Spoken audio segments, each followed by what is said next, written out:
Salam sejahtera bagi kita semuanya. Mudah-mudahan dalam keadaan sehat walafiat.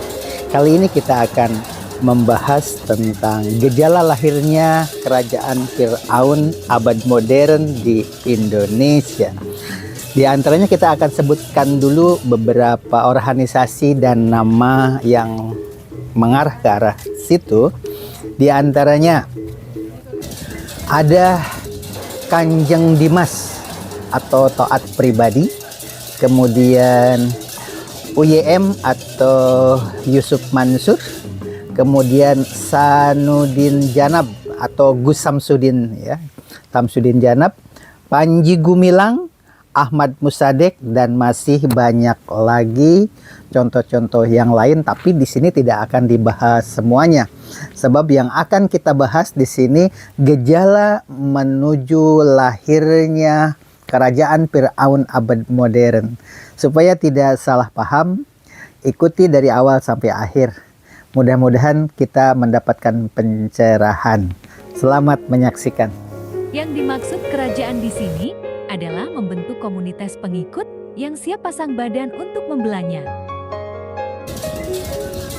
Mulai dari Panji Gumilang, yang diantaranya di dalamnya ada istilah-istilah atau boleh dikatakan salah satu monumen-monumen yang berkesan di masyarakat, seperti nama Masjid Rahmatan lil Alamin, NII KW 9, Gubernur NII sebagai koordinator, doktrin-doktrin yang dilakukan secara bertahap.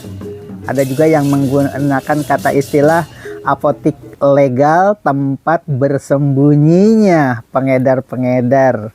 Kemudian ratusan ribu korban tetapi terdakwanya hilang. Doktrin-doktrin yang terstruktur. 2,30 hektar lahan yang dimiliki Al Zaitun. Hilangnya Majelis Syuro atau MPR-nya di dalam satu negara. Di Al Zaitun itu sekarang sudah tidak ada lagi Majelis Syuro, sehingga keputusan itu ada di Panji Gumilang. Kemudian kalau ada sesuatu masalah baru seperti mau mengambil laptop anak siswa saja, itu dipersulit, sehingga caranya supaya lebih simpatik ya dengan cara memberikan prosedur-prosedur baru. Ada langkah-langkah yang harus diikuti dan berbagai macam cara. Salah satu contoh diantaranya untuk pertemuan 1 Muharram saja saat ini biasanya mempergunakan mobil pribadi, mempergunakan prosedur baru. Salah satu contohnya untuk perayaan Muharram yang kemarin itu harus mempergunakan bus, tidak boleh mempergunakan mobil pribadi. Kemudian data-datanya harus didaftar terlebih dahulu, tidak boleh ada penyusup dari luar. Kemudian selalu mempergunakan name tag. Ini aturan baru ya, salah satu contoh yang dijelaskan. Kemudian ada juga strategi, di samping strategi baru juga dia mempergunakan strategi nama-nama seperti Abu Toto, kemudian Syekh panggilannya ya. Kemudian yang terbaru dan sudah hilang diantaranya YAB untuk sebutan ke Panji Gumilang itu yang amat terhormat. YAT gitu kan. Udah C, udah Abu Toto, kemudian YAB atau yang amat terhormat selain sebutan C. Abu Toto itu sendiri sebenarnya kan karena anaknya namanya Toto, jadi ayahnya Toto kan, maksudnya kan begitu. Itu salah satu contoh trik-trik yang dilakukan oleh Syekh tadi, Gumilang ya, Pak Panji Gumilang, dan selalu mempergunakan ayat-ayat Al-Quran untuk memicu semangat ketika sudah loyo, kemudian di treatment atau disuntik penyemangat seperti Quran surat At-Taubah ayat 24 atau ayat 41 yang berbicara tentang jihad, padahal intinya adalah motivasi. Itu salah satu diantaranya untuk Panji Gumilang. 23 tahun Al Zaitun itu eksis tanpa sentuhan dari pemerintahan. Karena apa? Karena memang ini menurut Mahfud MD ya, Pak Mahfud MD ini merupakan alat negara untuk mengendalikan Indonesia. Karena Indonesia itu kan dirongrong oleh organisasi-organisasi yang merasa memiliki negara ini karena setelah ikut berjuang seperti organisasi DITII, kemudian Partai Komunis Indonesia. Jadi Indonesia itu begitu merdeka tidak langsung membangun seperti negara persemakmuran ya. Seperti Malaysia, begitu merdeka yang langsung membangun, makanya pesat. Indonesia itu dirongrong, sampai pesantren dihancurkan, kemudian kiai-kiainya dibunuh, para santri, kemudian kampung dengan kampung itu berantem karena beda ideologis, dan seterusnya terus menerus. Dan patut diakui punya andil atau jasa besar Orde Baru dengan mengendalikan negara ini menjadi kokoh. Dan akhirnya kita bisa membangun. Itu mungkin jasanya Orde Baru. Di sisi lain memang banyak pelanggaran-pelanggaran, dimanapun juga pelanggaran itu ada. Salah satu diantaranya mungkin untuk mengendalikan Indonesia, untuk PKI kan sudah diberangus ya pada saat itu, walaupun sekarang ada gejala muncul kembali. Selama 23 tahun itu untuk negara Islam atau NII, warisan dari Kartosuwiryo kan susah dibunuhnya. Maka dengan strategi Al Zaitun KW9 itu. Kalau PKI, Partai Komunis Indonesia kan gara-gara ada peristiwa G30 SPKI di Lobang Buaya, di situ langsung musnah tuh. Nah, tapi untuk NII agak susah. Makanya dikendalikannya beda antara mengendalikan PKI di Indonesia dengan mengendalikan NII atau kelanjutan dari program Kartosuwiryo. Dan itulah kehebatannya Orde Baru. Di samping ada Petrus dulu ya.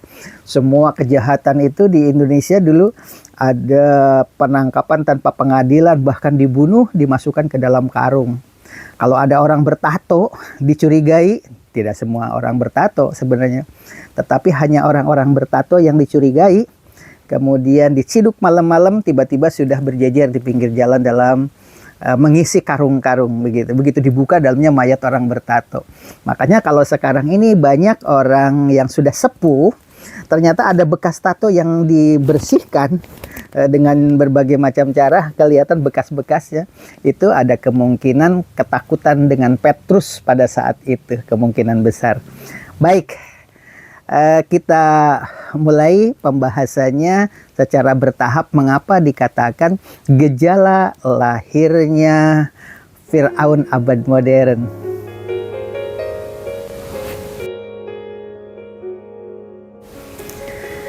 Jika Ghulam Ahmad Mirza, pendiri Ahmadiyah, yang mengaku sebagai nabi, sebenarnya dia sendiri tidak mau menganggap sebagai nabi terakhir, pelengkap setelah Nabi Muhammad SAW. Tetapi karena pengikutnya selalu mengagung-agung dan terus mengojok-ojok, akhirnya dia terbuai. Itu Ghulam Ahmad Mirza. Berbeda dengan taat pribadi atau Kanjeng Dimas atau Yusuf Mansur, kemudian Gus Samsudin Diana, Panji Gumilang, itu dia mungkin meniru pola-pola membentuk kerajaan-kerajaan tadi. Nah, perlu diketahui juga Ahmad Musadek dengan Gapatarnya itu diisukan memang ada hubungannya dengan Al Zaitun, paling tidak kemiripan prosedur-prosedur yang dilalui. Baiklah, kita lihat dulu bagaimana Gus Samsudin, seorang yang dulu bekerja sebagai tukang sampah, pemulung, kemudian dia bisa mengorganisasikan hobinya di dalam memperlakukan pasien. Yang awal mulanya kan hanya mengobati pasien, ternyata mungkin ada yang sembuh. Kemudian setelah itu berbondong-bondong datang ke Gus Samsudin dan akhirnya dikemas sedemikian rupa, maka lahirlah kerajaan.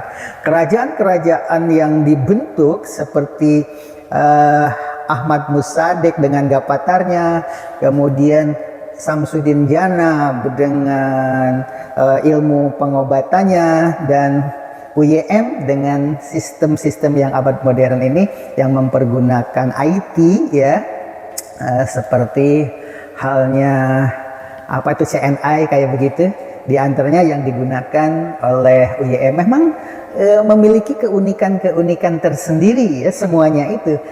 Mengapa bisa mudah di Indonesia bisa terjadi seperti lahirnya Kanjeng Dimas yang bisa mempengaruhi sekaliber menteri, ya, pejabat-pejabat negara, bahkan Pak Mahfud MD sendiri, walaupun Pak Mahfud MD itu menolak, dianggap sebagai muridnya dari dari Kanjeng Dimas ini ya, kan sudah diklarifikasi pada saat itu. Tetapi banyak para menteri atau para pejabat negara yang tunduk dan datang karena apa? Ada ritual, di dalam kotak ada bendera, kemudian begitu bendera dibuka, di dalamnya ternyata uang-uang yang jumlahnya spektakuler dan bukan mata uang Indonesia. Begitu dibuka ternyata ada dolar, ada uang UB Brazil, ada mata uang dari luar negeri termasuk emas dan lain sebagainya. Gimana nggak terpukau? Lebih-lebih dia dengan sulapnya itu mengeluarkan uang dari punggung, kemudian ditebarkan dengan membacakan surat munjiat sebenarnya kan. Itu kan doa biasa untuk pesantren-pesantren itu. Ternyata ilmu pengetahuan Kanjeng Dimas itu dalam bidang agama sangat cetek, dan di sekolahnya juga dulu tidak berprestasi. Tetapi mampu bisa membentuk kerajaan seperti itu. Mengapa? Karena Indonesia itu sangat luas, dari Sabang sampai Merauke yang tidak terdeteksi oleh pemerintahan setempat. Belusukan, bergerilya, seperti Ahmad Musaddiq dengan Gapatarnya. Banyak orang-orang yang berilmu pengetahuan dari perguruan tinggi masuk di dalamnya. Pengukuhan sebagai nabinya saja, dia itu dengan minuman-minuman abad modern ya. Ada, maaf menyebutkan merek, nggak boleh ya. Ya, minuman-minuman bermerek itu di meja, itu status mempublikasikan kenabiannya Ahmad Musaddiq dengan Gapatarnya itu.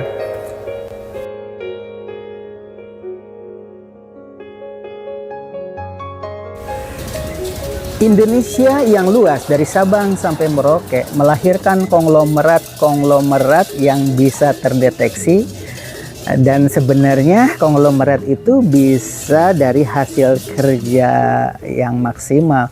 Apakah itu dari percetakan, apakah itu dari organisasi-organisasi seperti yang dibentuk Gapatar, Al Zaitun, atau Taat Pribadi, Samsudin Jana, dan lain sebagainya. Mungkin prosedurnya bisa mengendarai perdukunan atau pengobatan. Kemudian kalau UYM itu memanfaatkan ilmu agama, kalau Panji Gumilang itu memanfaatkan negara Islam Indonesia, dan masih banyak lagi. Intinya adalah ilmu sugesti.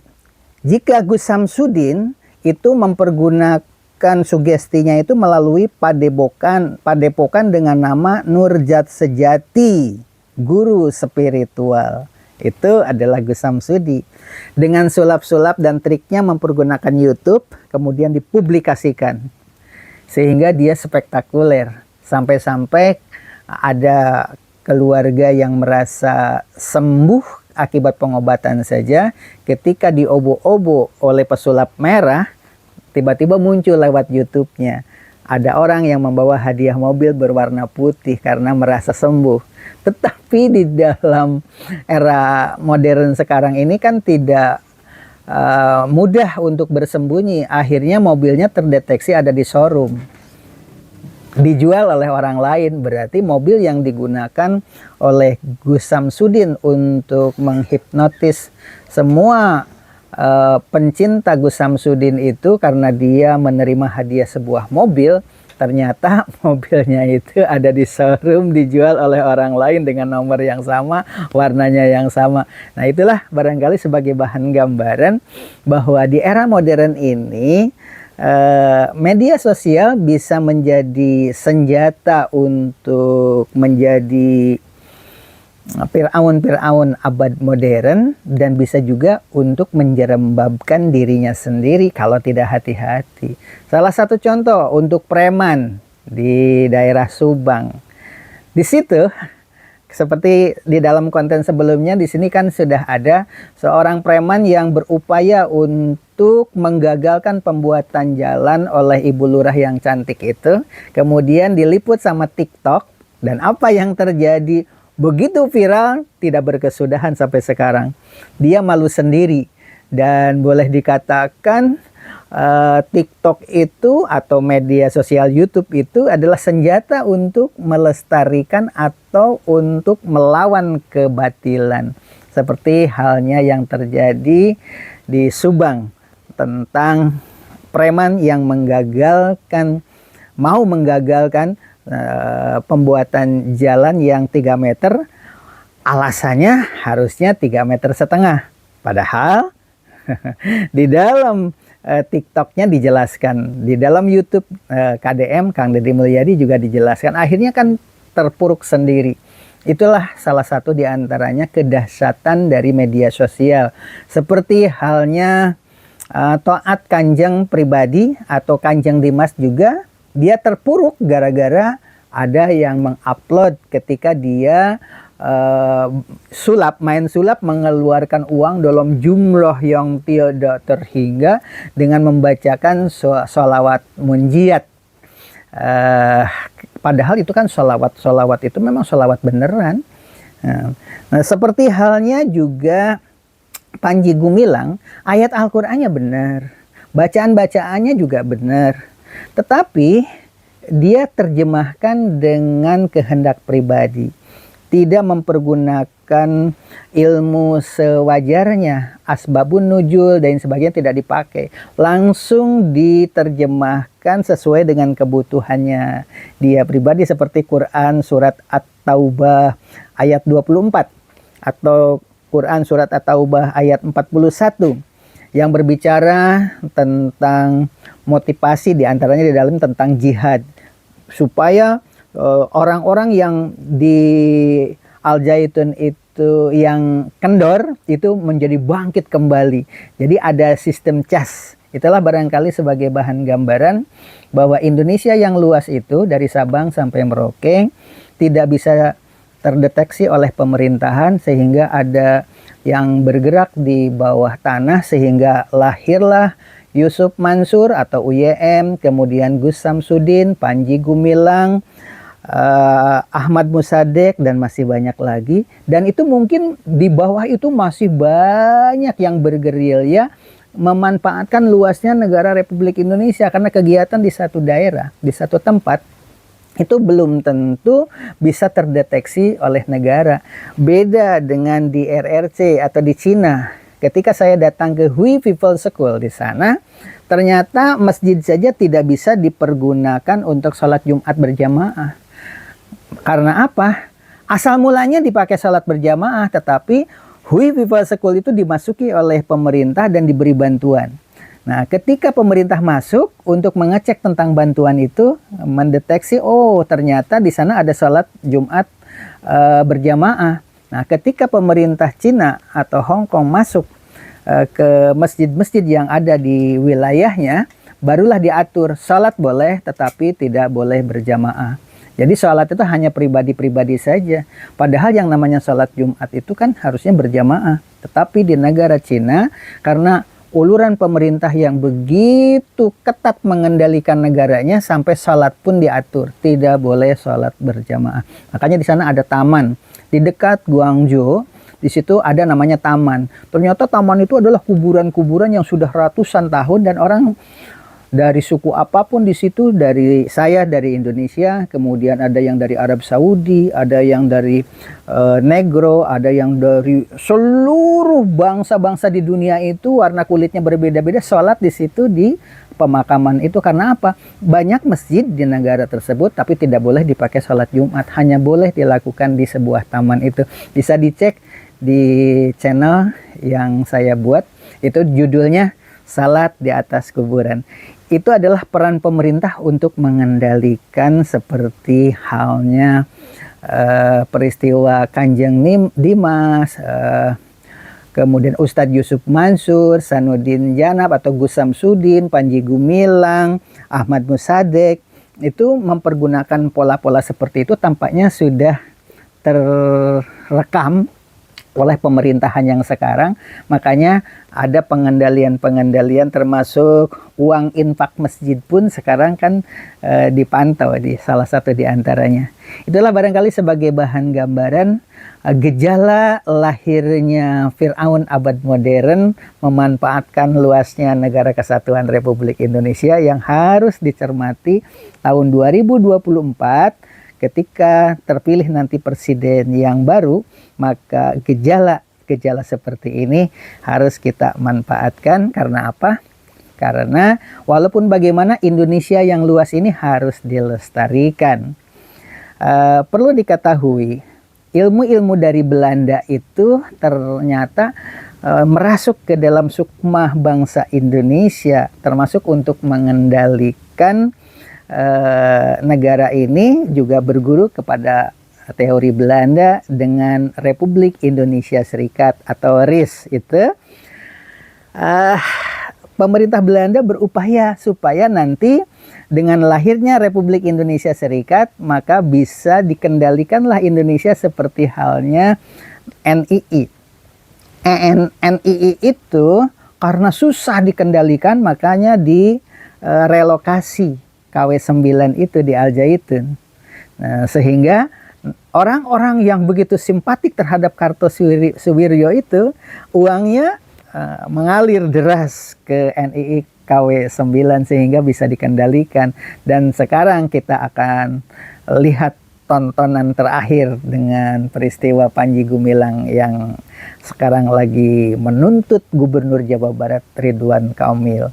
Kata Pak Ridwan Kamil, bagus, silahkan saja mengadu ke pengadilan, kata Pak Ridwan Kamil kepada Panji Gumilang yang akan menuntut balik kepada Gubernur Jawa Barat Ridwan Kamil. Demikian, terima kasih Anda sudah menyaksikan channel ini.